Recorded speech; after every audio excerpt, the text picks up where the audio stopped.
ధర్మపురి అనే గ్రామంలో సీతయ్య అనే రైతు ఉండేవాడు. అతని వద్ద ఒక గుర్రం ఉండేది.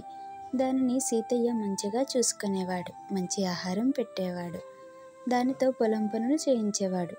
దానికి ఆ పనులు చేయడం నచ్చలేదు. ఎందుకంటే దాని పూర్వీక రాజుల సంరక్షణలో ఉండేవారు. ఎన్నో యుద్ధాలలో కూడా పాల్గొన్నారు. సకల సౌకర్యాలతో ఉండేవారు.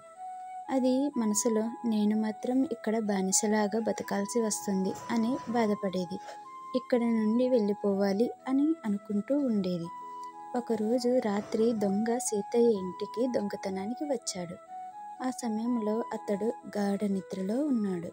దొంగ మాత్రం చేతికందిన వస్తువులన్నీ మూటగట్టుకున్నాడు.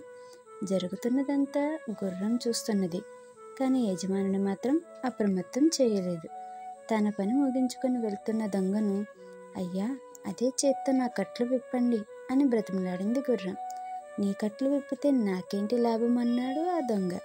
అప్పుడు గుర్రం ఏమీ ఆలోచించకుండా, నేను నీ వెంట నీకు బానిసలాగా వస్తాను అని బ్రతిమలాడింది. దానికి దొంగ నవ్వుతూ, నేను దొంగను, దొంగతనం చేస్తున్న విషయం నీకు తెలుసు, కానీ నీవు నీ యజమానిని అప్రమత్తం చేయలేదు. నిన్ను పోషిస్తున్న యజమాని పట్ల నీకు కృతజ్ఞత లేదు. నీలాంటి దాన్ని వెంట ఉంచుకోవటం తప్పు అన్నాడు ఆ దొంగ. యజమాని పైన విశ్వాసం లేనివారు ఎప్పటికైనా ముప్పు అన్నాడు. వెంటనే గుర్రం ఆలోచించి, దొంగకున్న తెలివి నాకు లేకపోయింది అనుకొని యజమాని పట్ల విశ్వాసంతో ఆనాటి నుండి అన్ని పనులు చేయసాగింది. ఈ కథలో నీతి, నమ్మకము, విశ్వాసము మనల్ని కాపాడుతాయి ఎప్పుడు.